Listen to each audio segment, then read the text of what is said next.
All right, in this episode, we are continuing our discussion on the morality of voting and abstention from voting. I guess I shouldn't say it's the last two episodes. It's the last two episodes before the final episode released on Election Tuesday.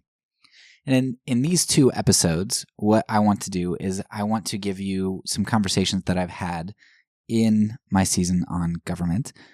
And I want to give you a positive view for what Christianity does, for how Christianity acts in the world, for how it's effective, for how it's ground up sorts of thinking, for how it doesn't grasp at the levers of power or seek to lord power over others or have this top-down forced approach, but how the bottom-up approach kind of is envisioned by two different Christian thinkers. And so in today's episode, we are going to get a look at Jay Newman and kind of hear some of his thoughts on the Christian life and government.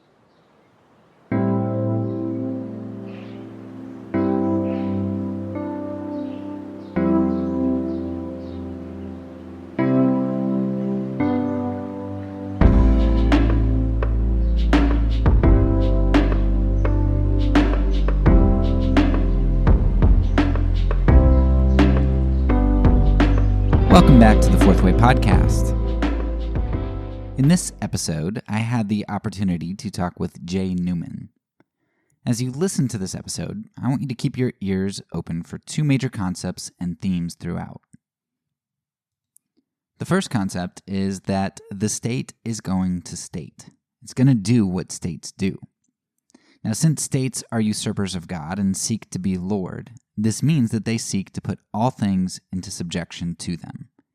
Now, that's very reminiscent of what is said about Jesus in the Bible, the King of Kings and the Lord of Lords, who will have all things placed into subjection under him, under his feet. And 1 Corinthians 15:8 and Hebrews 2:8 talks all about that. Now, Jesus is Lord and Caesar is not, yet Caesar tries to be Lord. And for many Christians, Caesar is Lord, as we participate in his ceremonies and sacrifices, and we look to government as true salvation, while we view the church as an impotent country club. The state seeks to subject all, and this extends even into the smallest minutiae, like sporting events being used as propaganda for state control. So while we do delve a bit into propaganda in this episode, I do want to use this as kind of a plug for the next season, which is going to get a lot more into propaganda and unpack some of the things that we've talked about in this episode or hinted at in this episode. In fact, I've already provided links to the first two episodes of the season, pre-released, in my episode where I interview Robert Mirapol. So I'll link that episode in the notes so you can hear that interview and listen to the first two episodes on propaganda early. So the first concept, the state is going to state. That's important to listen out for. But the second thing I want you to track is what our Christian response ought to be to this fact that the state is going to seek to usurp God. Many Christian anarchists end up being more focused on the anarchy part than the Christian part, focusing on attacking and critiquing the state rather than building the type of community where Jesus is portrayed as Lord through our love, service, and actions. Positive anarchy, or discipleship as we identify it, is something that ends up being a major concept in this interview and is different from just a mere critique of the state. Critiquing the state is negative, it's a tearing down. But positive anarchy, or as we identify it here, discipleship, is really something that ends up being a major concept in this interview. Discipleship, not conversion, is the Great Commission, and I think a lot more Christians need to understand that. Sure, conversion precedes discipleship and it's necessary to it, but emphasizing conversion to the exclusion or neglect of discipleship is a get-rich-quick scheme. Pray this prayer, then you're a Christian. That's not the gospel. Discipling people to live in the kingdom that Lord Jesus established is the gospel. Critiquing the state is not the gospel. Converting people and playing a numbers game with your religion, denomination, or political party isn't the gospel. coercing people through legislation to comport with your brand of morality, which you tout as God's brand, isn't the gospel. The gospel is not a top-down approach, but a bottom-up approach. It's an upside-down kingdom where the last are first and where conquering comes by cross. If you keep these two ideas in your mind, that states set themselves up as pseudo-kingdoms, and that our job is to disciple others into an alternative kingdom, then you'll get your bang for your buck out of this discussion. So here it is, my interview with Jay Newman.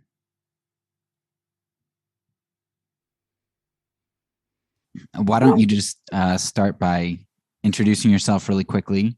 And I think, one of the most pertinent things to kind of bring up is, I heard that, you came to the conclusion of Christian anarchism, and you used to be very pro-state and into politics, but then you kind of shifted, and I think 2016 was a pretty big time where you shifted, which for me was true, and for a lot of people that I've talked to. So if you could just kind of give your background and where you've come from and how you got to Christian anarchism, that would be awesome. Yeah, sure. My name is Jay Newman, and I live in Nashville, Tennessee. And as far as like my political leanings, I guess my background would probably be described better as politically conservative. I come from the American South, so that's kind of just a general, especially growing up in a rural area. So sorry, first of all, Nashville, Tennessee, but you have an Eagles hat on. Yeah. Right? So I grew up in Arkansas, and when I was growing up, well, first of all, the Tennessee Titans didn't exist. There were the Houston Oilers when I was growing up, and there just was no geographical affiliation. So I did know that there were a lot of Dallas Cowboys fans, and I did not like them at all. And so, I got into pro football, and, you have to pick your team when you're growing up in a middle of nowhere. So I picked the Eagles, one, because they hate the Cowboys, and two, their best player at the time, Reggie White, was a Christian minister and was an exciting player. And I just loved the team. I loved everything about it. And something about being an Eagles fan fits my personality as well. So, yeah, I've been an Eagles fan for probably over 30 years now. Yeah, I'm from Pennsylvania, so I understand that. Oh, yeah? What part are you from? Lancaster County area, Lebanon County. Yeah, heck yeah. My wife grew up in Hershey. Okay, yeah, I'm from a small town. I always say, Lancaster because people know Amish, but I'm from Annville, which is like there's Hershey, Palmyra, Annville. So ask her; she'll probably know Annville. Yeah, she absolutely does. My sister-in-law lives in Palmyra now, so yeah, I kind of know the area.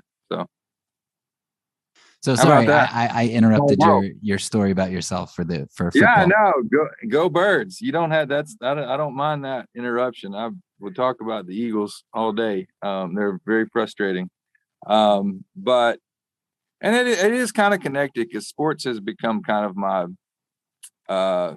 outlet for some things that maybe the state tries to capitalize on, like this team spirit type of adherence to a tribe and this kind of thing. But, the consequences aren't as drastic as, invading other countries and killing civilians. So, so it's like the terms of the game are a little different. So sports is, I think there is something in all humans that draws us towards a kind of being on a team, cheering for a team, having the home team that you cheer for, and being loyal to a group. And, I think sports is a way that is healthy, and well, it's not always healthy, but at least the consequences aren't like being yay Team America, support our troops, military, and like not really thinking about what it is that we're thanking them for, so yeah, these questions have always been a part of my mindset.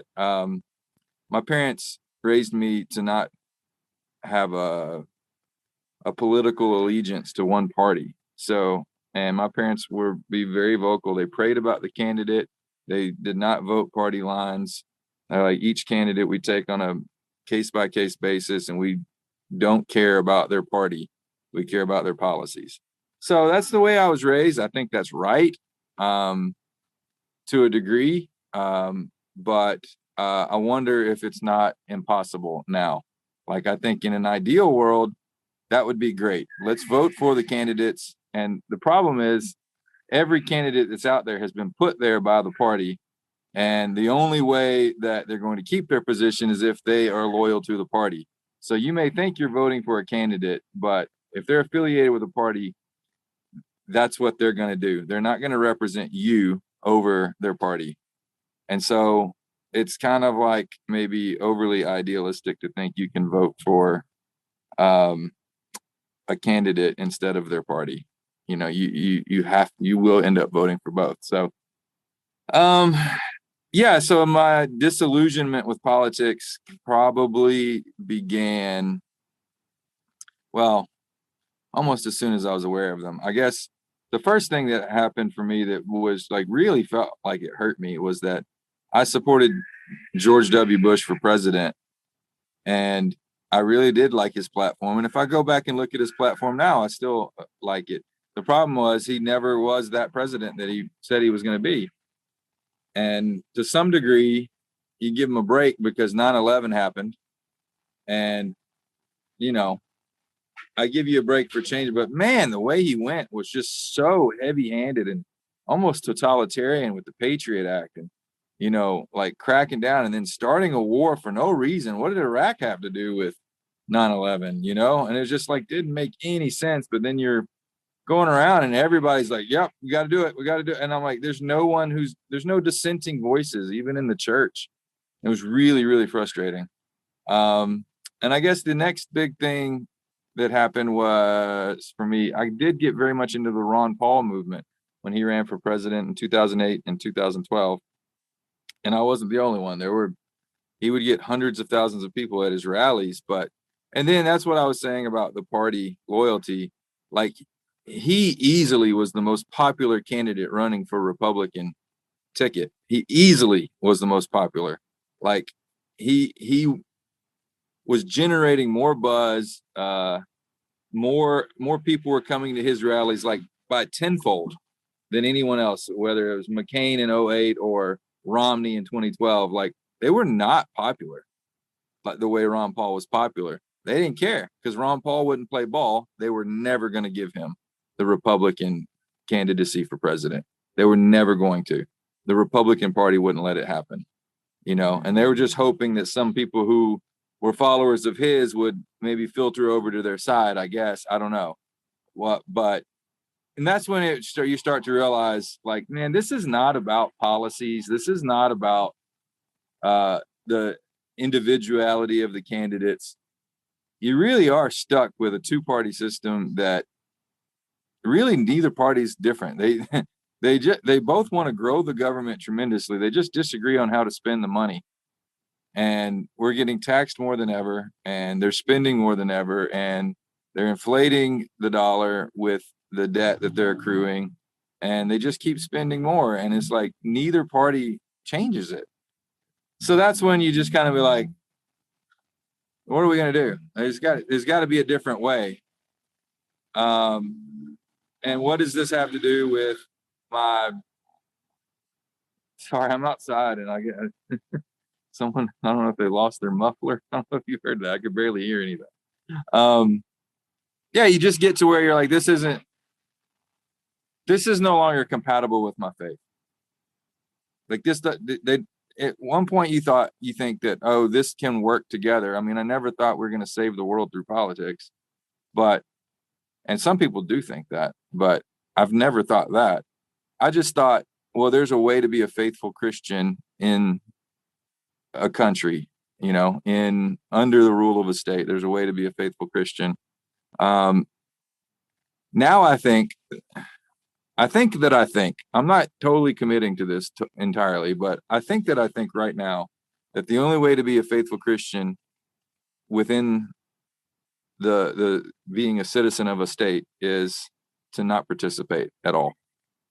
Try to be a good citizen, but like I cannot think of any way to be a part of the system that has been created and still think that you have a pure heart before God, because you make yourself culpable, right? I mean, maybe not. People will disagree on the ethics of that, but it feels dirty to me. It feels dirty to even have anything to do with it. So I don't know. I realize I just said a lot, but you asked me a very broad question, so I just threw a lot of stuff out there. Why don't you? No, that's what I love about these about interviews, is that I love the improvisation and trying to figure out where to go. So thanks for that. Yeah, lots to work with. First I would just want to ask you, have you read Aiden Balu by any chance? No, I know the name, but I don't believe I've read him. I'll have to send you a fantastic quote that he has, but he has his book is great. Can't think of the title off the top of my head at the moment, but he's got a section where he talks about complicity, like by participating, your complicity. And he says, like, basically, if you vote for somebody and they do something, whatever they do, that's within the laws of the Constitution, you've agreed to them doing that, because you've said, okay, I agree to this system, and whatever you do within those parameters, I'm good with.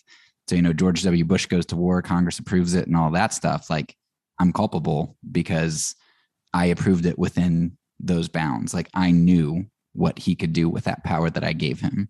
So I'll shoot that to you later. But I will say that is a very good argument. I'm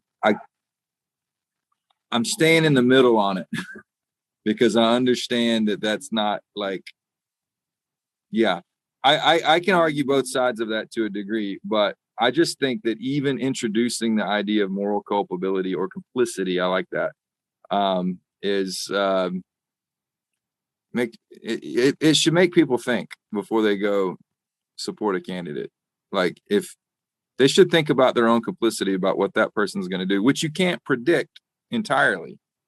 You can within reason, but you have no idea. They're going to tell you they're going to be a certain kind of leader that they are in no way bound to fulfill. And like, they never do. I mean, that's like the whole cliche of being a politician, is like, they just lie to get your votes.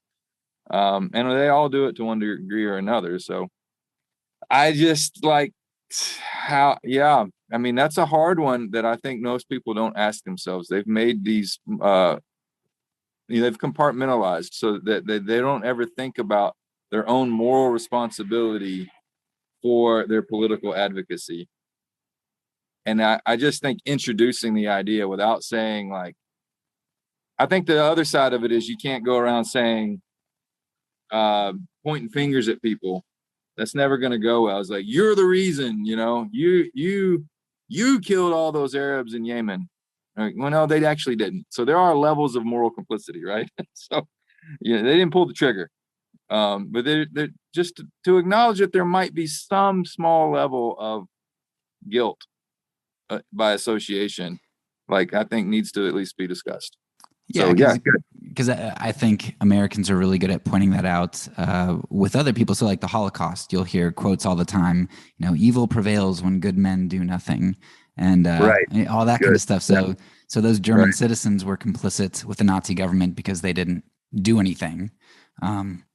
It seems very similar. Seems hypocritical, doesn't it? Yeah, it does. I mean, I'm not saying, I'm just saying. Yeah.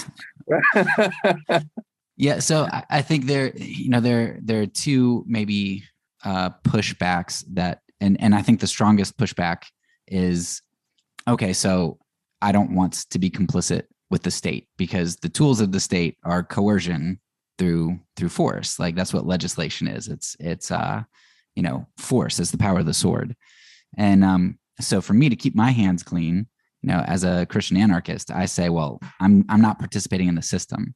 And so a lot of people would portray that as retreatism. And so me choosing Yes. um, to not participate is me choosing to not be effective, to not love my neighbor.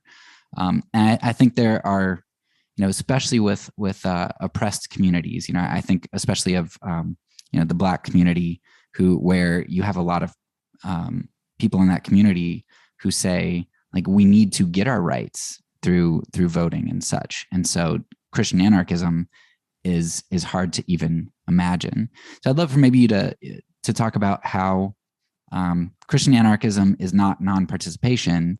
And one of the examples that comes to mind is when I heard your discussion earlier, you had mentioned a charter school and kind of how anarchy works. So maybe you could kind of give us a vision for how Christian anarchism can be participation, and even more meaningfully without the moral compromise.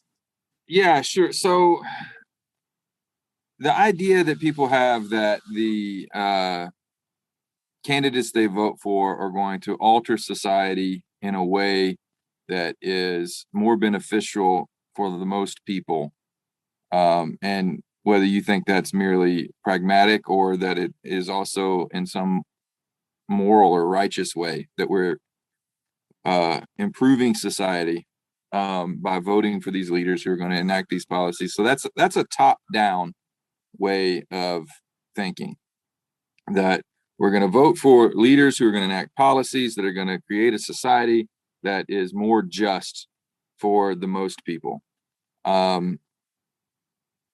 That doesn't seem to be working. It's never really seemed to work. I would love an example of that where the state has actually made a more just society for the most people. It's just historically, it's not really how it goes. So, and even if someone could cite something, it would be the exception, not the rule. The idea behind Christian anarchism is one is to say that we see the top as Christ. So as far as society is concerned, we're already turning what's up is down and what's down is up. We're turning the world upside down. So we go from a top-down perspective with Christ as our king, and that flows down into creating a just society by transforming the hearts of those who have received his love and are faithful to live out their lives in obedience to him. We believe that that's how the top down works. But as far as society is concerned, it's inverted. So how it looks to our society is bottom up, right? So what does that mean? It means that as you live your life with your family, with your neighbors, you look at ways that you can express love and create an atmosphere of justice that ultimately, as it takes hold, changes society from the small ways to the big ways. So instead of enacting policies and hoping that those trickle down to things like our schools and our local laws and things like that, we're saying we're going to live in such a way in our households, in our schools, in our communities, other ways we interact in the neighborhood, that's going to transform society from the small to the big, right? And that's the idea of how when Jesus said, to think of the mustard seed, and the kingdom of God is like a mustard seed. It's so small, but it becomes this massive tree where all the birds of the air can perch and rest and all this. The kingdom of God is like that. So that's what that means from being bottom up. Like, you go from this one small bit of transformation, whether it's in your household or in your community of believers, your church, and you say, what are the needs of our society? So you mentioned the charter school. There was, it's as an example of changing society, there was an inequity in our neighborhood that was, it's a continually gentrifying neighborhood. In fact, I'm looking right across the street at 13 townhomes that are currently being built. And they're probably going to go for, I don't know, just insane amounts of money that 5 years ago, the residents on this street, not a single one of them could have afforded it. Right. And so you're like looking at this, and so you have a very diverse neighborhood, and how the school started to look was not reflecting the diversity of the neighborhood. You had schools with predominantly black students whose families are getting outpriced from the area. And then you had schools of predominantly white students in areas that, in a school that used to be predominantly black, is now almost totally white and middle, upper to upper class.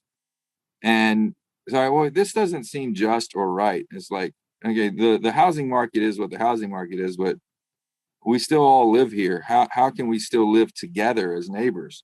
And so we had a guy launch a charter school with the express purpose of creating opportunities for all students in the neighborhood, regardless of their economic background.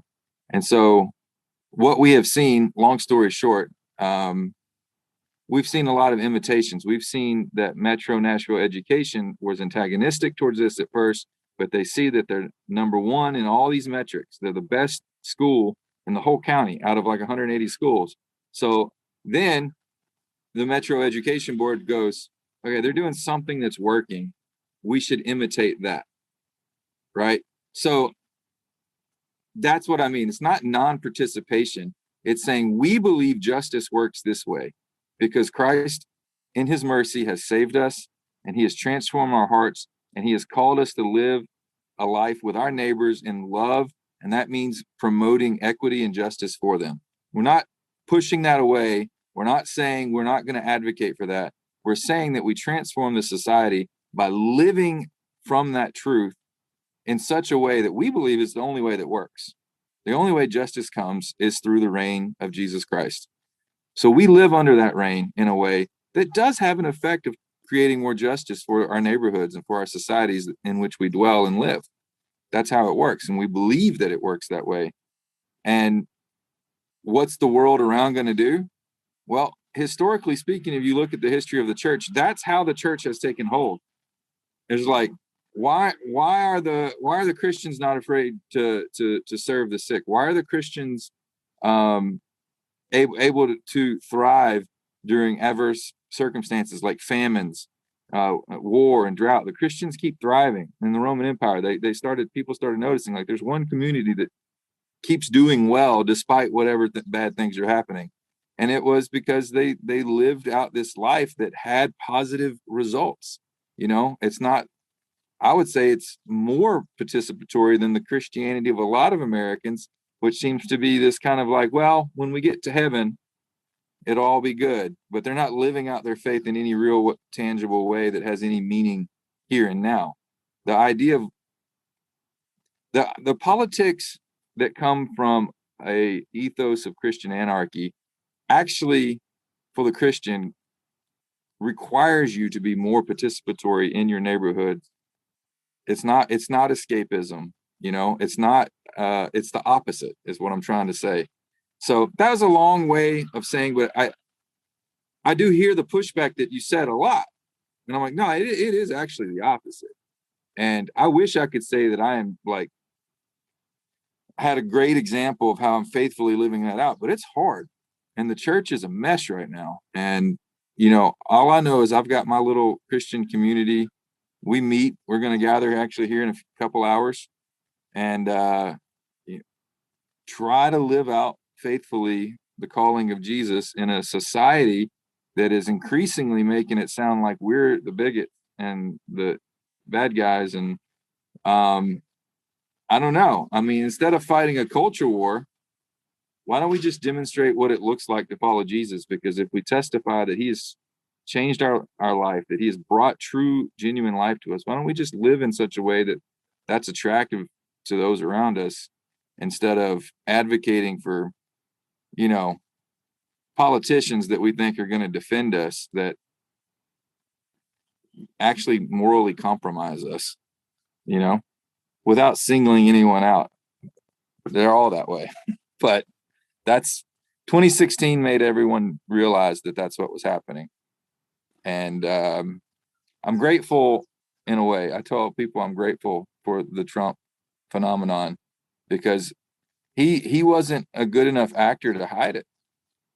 He showed everyone what it really was. And so when it was ugly and it was filled with hypocrisy and, him trying to play the part, like he's super uncomfortable, talking about the Bible or quoting the Bible. All the politicians, they co-opt biblical language and the language of the faithful. And he was so bad at it that it made people realize these guys aren't really Christians. I think what was disconcerting for me and what woke me up wasn't that a politician was messed up, because I mean, you expect that. It's that, there were a lot of wolves that took their sheep clothing off, to rally around them.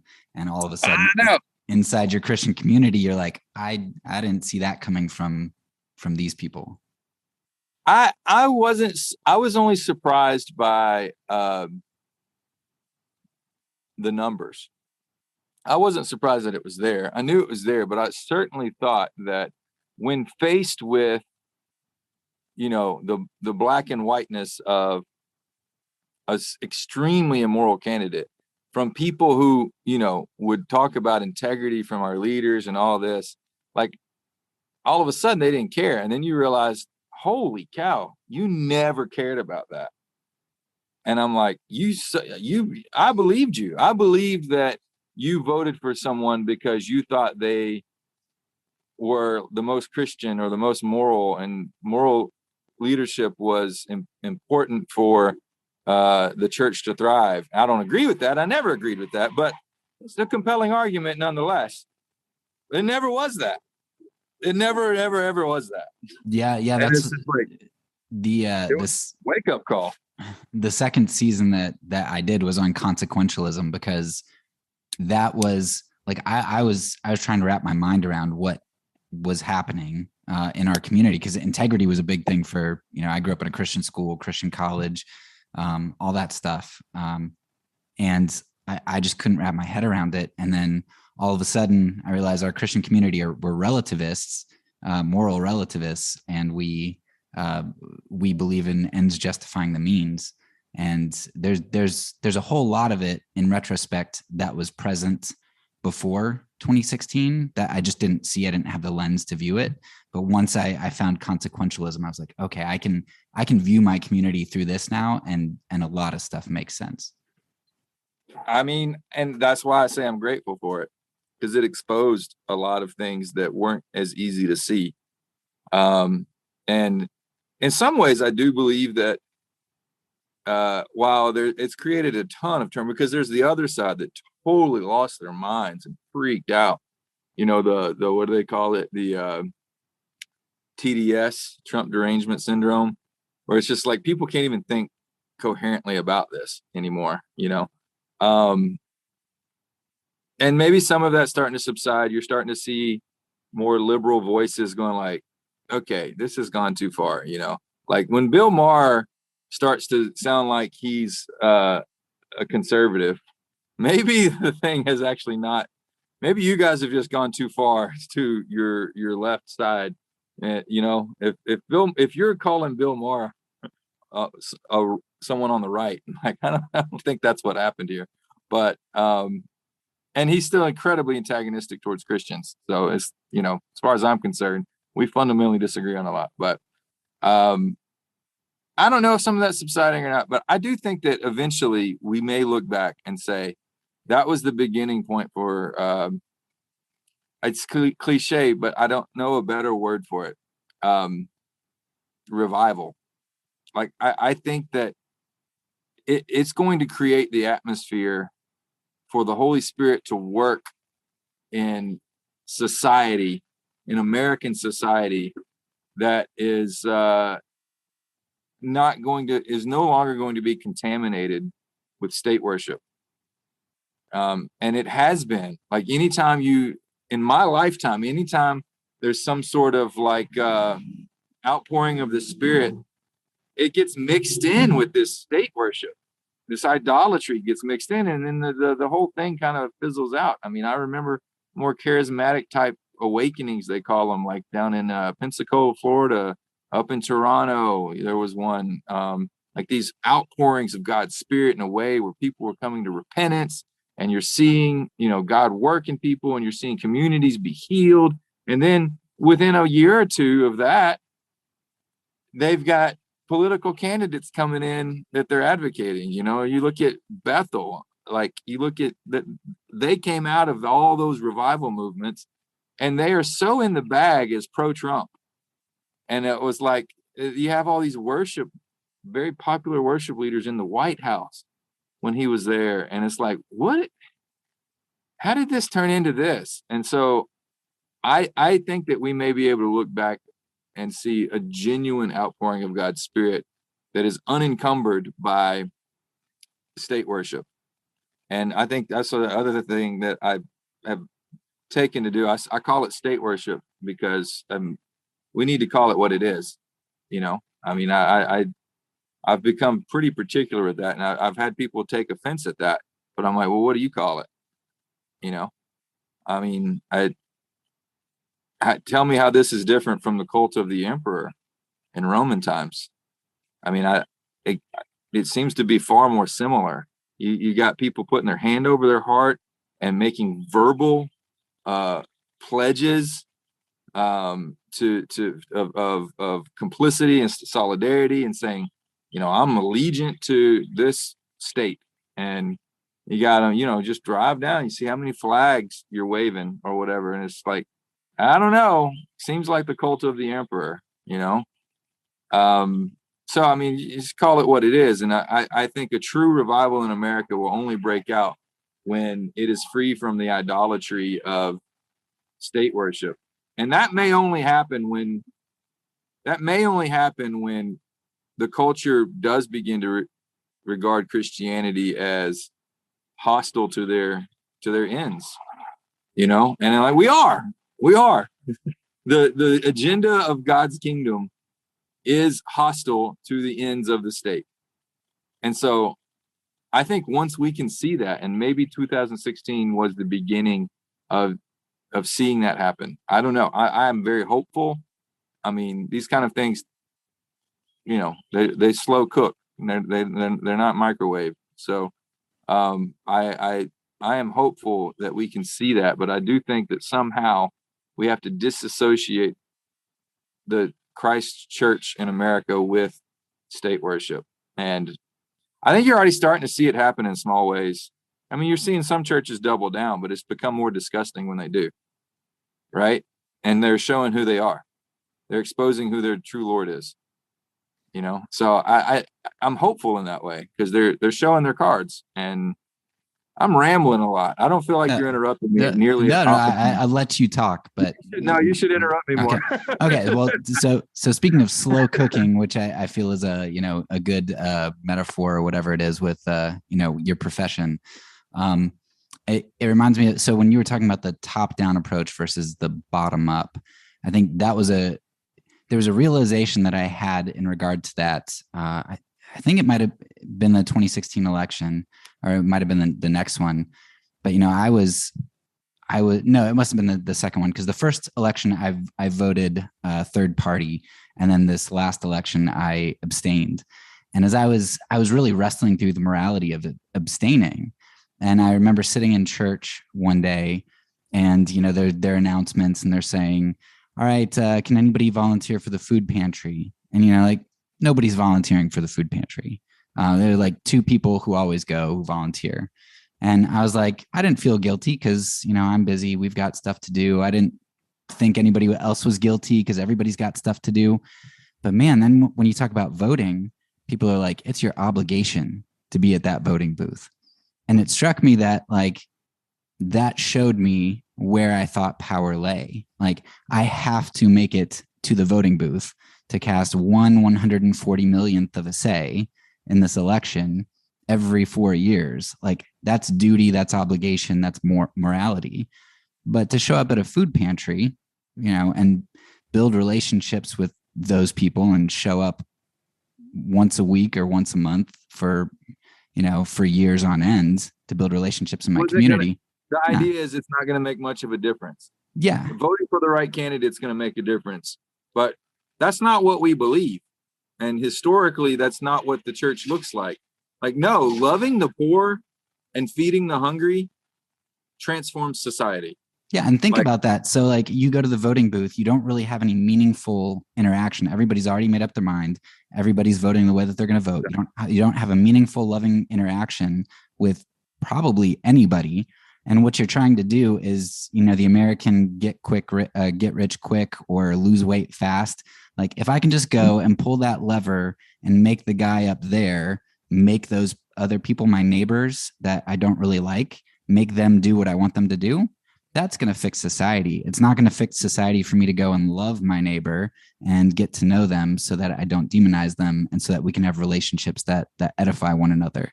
And Christianity is all about discipleship, which is a bottom-up approach, whereas government is all about coercion, which is a top-down. Two very antithetical things. Well, and what we want to elect someone to be powerful over this stuff so that ultimately we're very uncomfortable with being changed. We're resistant to transformation, just across the board, humanity, right? And it's because, you can call it some evolutionary survival principles. You know what works, and you're like, we're resistant to things being different. But what God is drawing us out, he wants to write his law in our hearts, as he says, the new covenant that he has made with humanity through Christ is that the law will be in our heart, and it transforms us into the people we should always have been, that he wants to restore our true humanity. But that's uncomfortable because it means you've got to become a new person, right? And voting for someone doesn't change you. Investing in someone who has greater needs than you changes you. And so that is the hard way, and it takes longer, but I wonder if like our resistance to that isn't so much as that it's so much easier, as that somehow intuitively we know that's going to change us and we're totally fine how we are. We don't want to change. We're the Christians. We're the good guys. We just need everyone else to agree with us instead of engaging with people in a way that transforms our heart. And I think that's why God designed us to work this way in societies, because we each get transformed. We each have our hearts drawn more and are open more to love and understanding when we engage in that kind of life. And that's what God wants for us, I believe. And the Spirit changes us. We're transformed through service. My pastor says that all the time. We're transformed through service.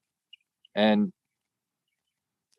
we're not transformed because we voted for the right team. And there is no right team. Like, I don't know how to red pill people enough to be like, there's no right team. Every move, it's just it's checkmate. Go into the voting booth. They got you in checkmate. You lost. There's no right move here. Every move you make, you lose. We want to think that we can vote for the right team and that team is going to fix society, and that through the power of the state, they will create a society that we think is better for, at least for our tribe, for our people. But that is not the way of Christ, and that the way of Christ is the harder way. We are transformed into his people by serving people. And that is that bottom up approach. But again, like I said before, it's actually top down in an upside down way, right? Because we're believing the power flows from Christ into his believers, into society. But the way it looks to the world is that's bottom up. Because it's an inverted kingdom. I have an upside down pyramid tattooed on my rib cage for that very reason, and it has the Greek word doulos, which is slave, and it's based on Jesus's words that anyone who would follow me must be a slave to all. And he tells his disciples that in the context of who's going to be by his side, who's going to have the seat of honor in his kingdom. And it's the most honored in the kingdom will be the best slave to everyone else, be the best servant to everyone else. And that's because it's an inverted way of thinking of power structures. And that I don't think that's we have trouble getting our head around that. That actually does give you power. It gives you influence. It gives you authority. When you serve others well, you have a kind of say in their life. You have a way of speaking to them. You have the opportunity to love them that you didn't have before. Like, it is powerful to make yourself a servant to others. And it does give you a kind of authority in your community. If you're the best servant, you have a kind of authority where people trust you more. They trust your motives. They trust your word. So it's not like merely like, we think about that in this trite way. Like, no, it's real power. It's real power, and it's more powerful than the power of coercion, as you've talked about. It's more powerful than that kind of power.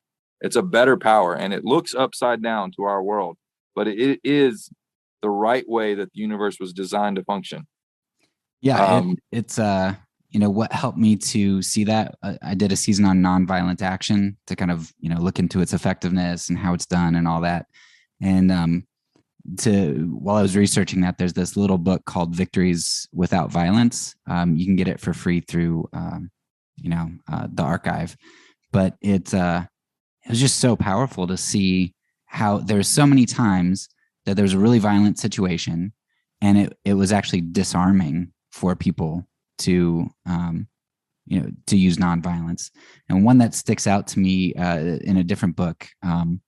But this guy's on this train and he knows jujitsu or whatnot, and he's in Japan, and there's this drunk guy on a train who's starting to push around this woman, and he's like, all right, finally I get to use my my skills.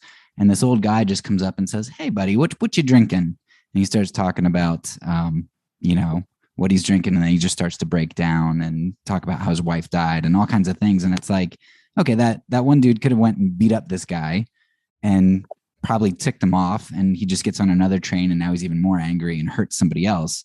But this old guy who could have gotten beat up goes and he disarms this man and gets to the root of the issue, the heart issue, as opposed to just stopping the immediate violence. And obviously that doesn't always work, but if we're going to talk about true transformation, it only happens in one way. Right. It doesn't happen in the other way. Right, exactly. And yeah, I mean, there does have to be a point when you live that way that it has to be self-sacrificial, even into the point of death. I mean, you give yourself to save another. That's the example Christ has given us. So, I mean, the idea is that we receive violence to end violence. And so, yeah, I like to qualify that I'm not a pacifist, but I am an advocate of nonviolence because I think that it is more powerful. And pacifism it has the connotation of passivism. Pacifism is passivism. My accent's getting in the way there, but PASIFISM versus PASSIVISM. So I don't like using that word because of that. I just say I'm an advocate of nonviolence. So I try to speak of it in a positive way. And I'm not totally ruling out that you might not have a choice sometimes. There's the people always want to bring up the Bonhoeffer exception. I don't know. I'm not in that. We can talk hypotheticals all day. When someone barges into your home, what are you going to do? I don't know. That's a hypothetical that most people don't ever have to consider. Yeah. So speaking of tattoos as well, I've got Upside Down Kingdom as well. There you go. All right. Donald Craybill's book. I don't know if you read him, Upside Down Kingdom, but that was that was one of the first pacifist sort of books that got me on my route. I love that concept, the kingdom, but then the upside down part. All right, so I want to ask one last question here. So when I listened to your interview with Preston Sprinkle, you mentioned Jacques Ellul, and he had been on my radar for a long time, and I've always wanted to read him. But that was finally kind of when I was like, okay, I'm gonna actually go and read him.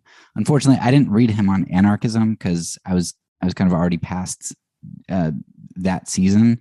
But I did read him on propaganda because that's what I'm working on for the next season. And So I read his book Propaganda and his book The Technological Society, and it's like, I mean, he's like Nostradamus, but better, because Nostradamus was like very It's insane how ambiguous. prescient he was. Yeah. I mean, really, like, it's nuts to think he wrote in the 50s. I mean, it's just nuts. Like, he is describing our. So I haven't read the Propaganda. I've read excerpts. Let me clarify. I have read excerpts of his work on propaganda, but I've read the Technological Society, and it is mind blowing. Like, it's like he is one of these Silicon Valley thinkers, and it's like there wasn't Silicon Valley wasn't. It was so far removed from being a thing. It wasn't like it was just before. It wasn't like we could see it coming. No one could see. How did he see this? How did he see how it was going to end up? And I'm like, which makes me think this was all fairly predictable. Like, if it can be predicted, maybe we should have seen more of it coming, and maybe we got manipulated by forces that were allegedly for our good to create a more technologically dependent society that maybe has not been good at all. Maybe it's been sinister, and like, we really need to analyze and think. I think I very much advocate for anyone to go read Jacques Ellul, because it had the effect for me. We're going like, we've all been suckered. There have been sinister forces at play to fundamentally alter society in ways that are not against what is good. And to create more of a power vacuum, to create more inequity, to eliminate the middle class, which everyone talks about as this fear tactic thing, but it is a really bad thing. It means that the rich are richer and the poor are poorer. And like technology, and there are other thinkers who have predicted that with the rise of social media and a lot of other things, that we're on the cusp of a new dark ages. Some people say we've already entered a new dark ages, where we no longer consider truth and beauty and study and contemplative living as valuable. It's all about like constant entertainment, which is making us dumber. And it's not just like, it's actually making us dumber. It's not making us function in dumb ways. It's like, it's altering our brain chemistry. Like, I find myself having trouble reading compared to like when I remember it being as an undergrad. Like, I used to could knock out a 200-page book in an afternoon, and really, I would pass any test on the material, and now I'm like, I get bogged down 20 pages into something. And it's just like, it's harder to stay with a thought or concept because I'm so online, I guess. I don't know, that the algorithms have affected my brain chemistry in ways that like are antithetical to how the Spirit wants to transform my soul. So these are all things that Ellul talks about. Like, he predicts all this. Like, yeah. So maybe you can read Propaganda, and for the next season, we'll try to get together again and talk about that. But I think they're tied together. They're tied together. Yeah. I mean, all of his thought is all tied together. But you've read his book on anarchism, right? I have, yeah. Okay, so maybe you could pull out, one or two big concepts that you think he touches on, specifics that you think would be pertinent to our discussion here. Yeah. Well, I've read it a while ago now, so let me think, because the biggest thing for me, and when I first read it, the biggest thing for me was even just considering it as a possibility. Like, it wasn't on my radar as an option. And so when I talk to people when I try to encourage people to read Ellul on Christian anarchy, the main thing I'm trying to accomplish is that there's a different way of thinking about politics. And don't trip over this concept of anarchy, but there does need to, like, anarchy carries this kind of mindset of antagonism, of, in some ways kind of militant. And I think that can be helpful to keep that word and say, yeah, we need to have a spirit of that, of like, no, we are against the powers and structures of this world. Sounds very New Testament. It sounds like the Apostle Paul could have written that, but that is the biggest one for me. Now, Ellul is writing not even a decade, I think, after the end of World War II. So most of the idealism of the world, everybody is rethinking their ideas. And he's writing in France at a time when in the United States, you're having the Red Scare, you're having McCarthyism, you're having that's when they started doing the Pledge of Allegiance in schools. That's when they instituted the one nation under God, all that. So you're tying into propaganda a little bit.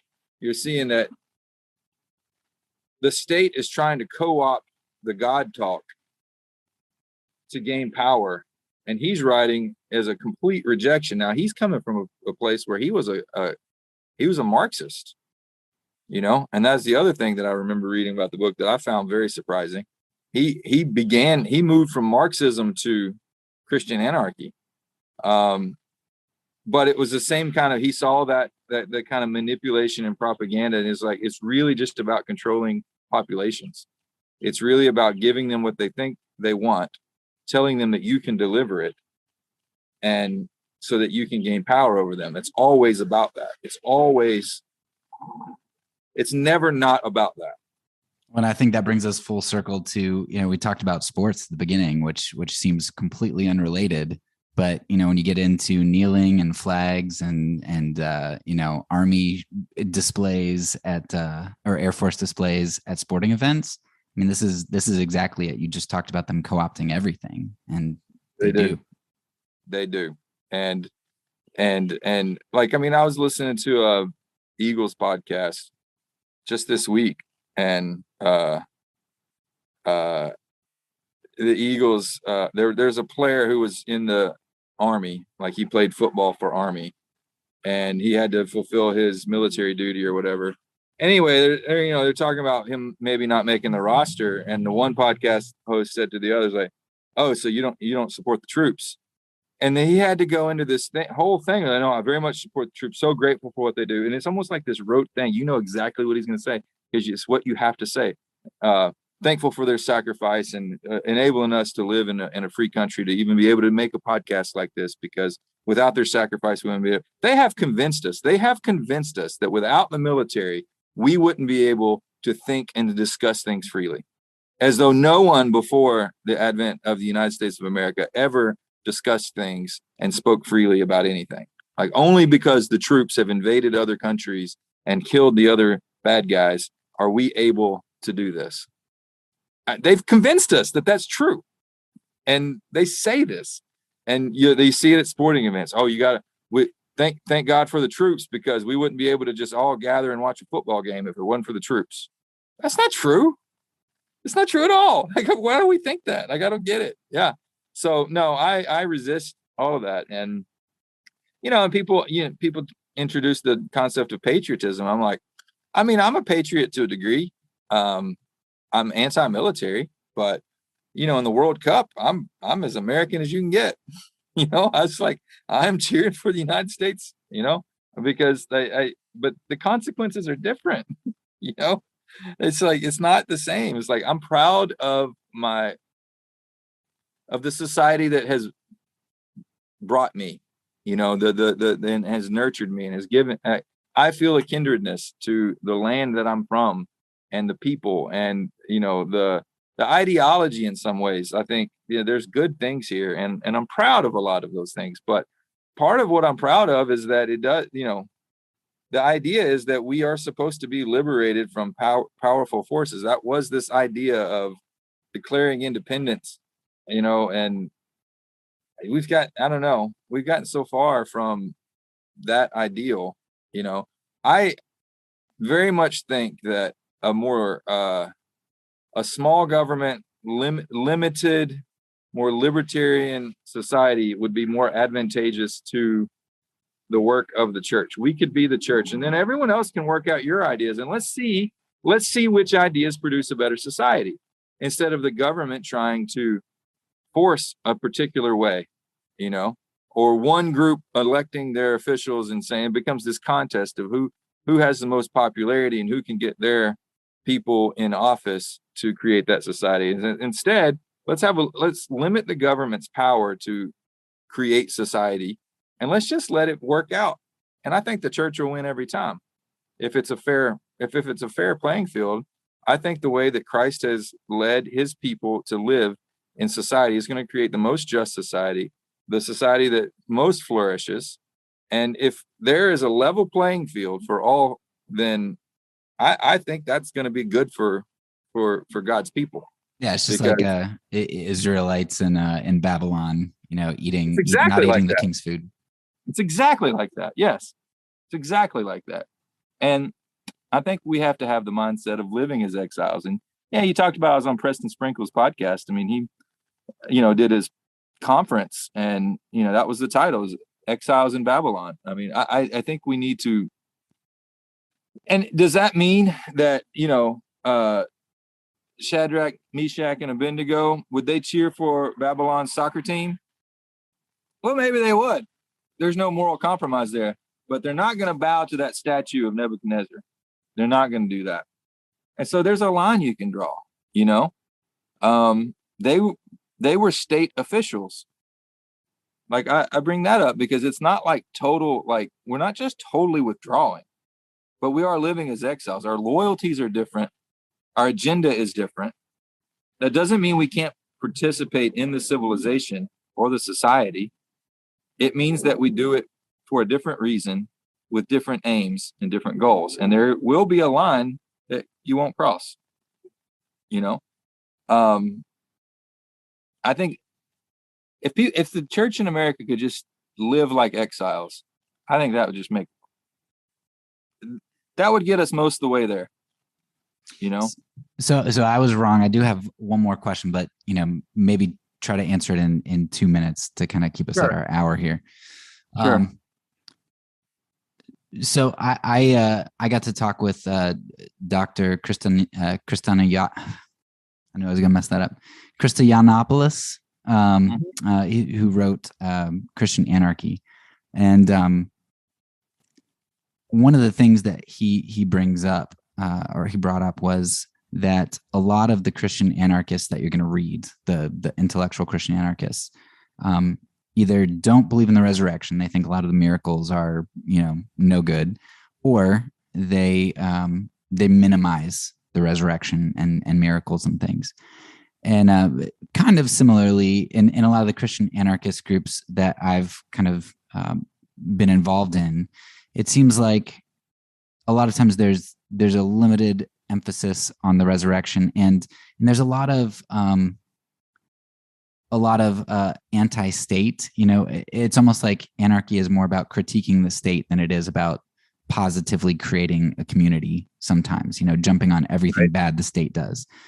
And I almost feel like it's the opposite of nationalism, like where you've got these fanatics one way. Sometimes I feel like the anti-state people are just fanatics for a different thing. And I want to be a fanatic for, Jesus. Like, okay, yeah, of course the state does what the state does, but like, let's follow Jesus. How do you, as a Christian, resolve that when you think about how a lot of the Christian anarchist community is, and especially the intellectuals who you kind of draw from for? Yeah. I mean, so they're more committed to anarchism than the Christian part, right? And I think that's not, let's get it in the right order. It's Christian anarchy. And all that means to me is that we are loyal and allegiant to Christ and Christ alone. No one can even come in the stratosphere of how we feel towards Jesus and what that means for our lives. But it does mean that what he has called us to will transform our societies. It's not I don't even know if we have to engage to the point of critiquing the state all the time. State's going to state. They're going to do what they do. They're going to try to defend their borders, expand their influence, expand their economy. It's what they do. I don't expect them to be any different. There's really no point in me critiquing that. I've already been told from the scriptures that that doesn't last and it won't end well. But the kingdom of God is eternal and forever. So I am trying to live as a citizen of an eternal place within the time period of something I know is destined to perish. You know, like, and everyone knows that. No one reasonably thinks America is going to last forever, or any state, whatever state you live under. No one thinks that. Everyone knows that state will meet its end at some point. So I'm trying to live as a citizen of a kingdom within the time frame of a rule that is much weaker, that has far less power, but that it currently is the thing right now. So it's like I'm not intimidated by it. You know what I mean? It's like, I don't know, the metaphor I think of, it's probably not a good metaphor, but I just thought of it, would be like, you know, if you're playing basketball with your son, you know, it's like, well, he's not that good. I'm bigger than him. I'm stronger than him. I'm going to win. I'm not like trying to gear up like it's a big game. I'm not going to battle like if it's like seriously something significant on the line, right? Like what we have as Christians is vastly superior and more powerful and more eternal and so it's like, in some ways you just kind of like, I kind of have an attitude of, that's cute. Whatever you're doing, you know, that's cute, you know, good. I'm not surprised. I don't have to try to fix it, you know. I don't have to have a comment on it all the time, you know. With the current things we got right now, the Supreme Court's dealing with the abortion issue and all of this, you know, it's like, I kind of just shrug my shoulders, you know. As a Christian, I do think that abortion is wrong. I think it's a sin, you know, and I think it's a result of other sins, whether that's fornication, or maybe it's worse than that. Maybe it's rape, maybe it's incest, or usually comes from other sins, you know. And so my faith gives me something to say about that sin too. And I'm like, well, I'm not surprised by anything that they're doing. The fact that we're even having the conversation is in some ways beneath us. If we love people in a way that transforms their hearts, then society begins to be transformed. And then we suddenly have far fewer of these issues, you know? So, and I do believe in a resurrection, and I do believe that ultimately that society will not be enacted until the king returns and takes what's his. We're just living in a way that we're waiting on him to come do that. So we're not trying to overthrow the state. We're not trying to take charge. We're not trying to co-opt their power, because it's not worth our time. We have a greater power within us already, you know? So I don't need to be preoccupied with what the state is doing all the time. I think it's good to be aware. I think it's good to keep your eyes open, you know, but I don't, you're right. It is almost just like being on the different team. You're constantly critiquing and saying where the state is doing that. Well, what did you think they're going to do? Like, why are you surprised by that? Of course they're doing these things that are stupid, and of course they're doing these things that are trying to gain more power and manipulate people and propagandize people. And of course they're doing that. Yes, that's what they do. We don't have to belabor the point, but walking with Jesus is not like that. And we will transform our society to a degree where they're going to see that Jesus is the way, that Jesus is the only way for man to be made right with God in a way that produces human flourishing and justice for everyone. It is the only way. And if you believe that, your attitude towards the state has to be one of anarchism. I'm at a point where I can confidently say that. Like there's no other, your attitude towards the state has to be one of anarchism. That means, and I'll close with this, because it's not active. Anarchism is a passive, right? It's a negative. It's saying no ruler, right? As Christians, we're saying no ruler but Christ. So we're saying from the absence of something. We're saying all it means is I have no loyalty to the state. it's not meaning, that does not mean you have to take up arms and get so militant and get on Twitter and start having arguments with people about it. It just, it doesn't have to be proactive in any way. The only proactive part of it is the Christian part. The anarchism is a negative. It's a reduction. It's a saying, I'm taking things out so that there's only one thing left.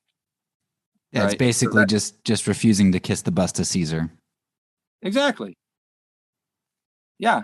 We don't have to say, so saying Christ is Lord means that Caesar is not, right? That's been said by many. But they don't ever say that. They just say Christ is Lord, and they know that means Caesar is not. You don't have to say Caesar is not. You don't have to say that part. You just have to say Christ is Lord. And you know that means Caesar is not.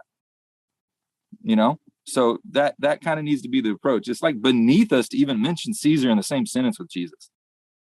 Like, in some ways, you're making it as though like they're two sides of the same coin. And they're not. We don't even have to mention Caesar. We just say Christ is Lord. Period. Yeah. That's a great place to end. Christ is Lord. Amen. Come, Lord Jesus. That's all for now. So peace, and because I'm a pacifist, when I say it, I mean it.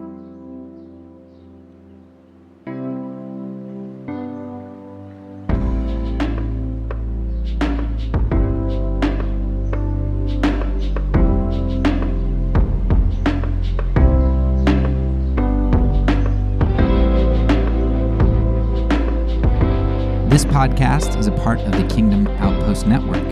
Please check out the links below to find other great podcasts and content related to nonviolence and kingdom living.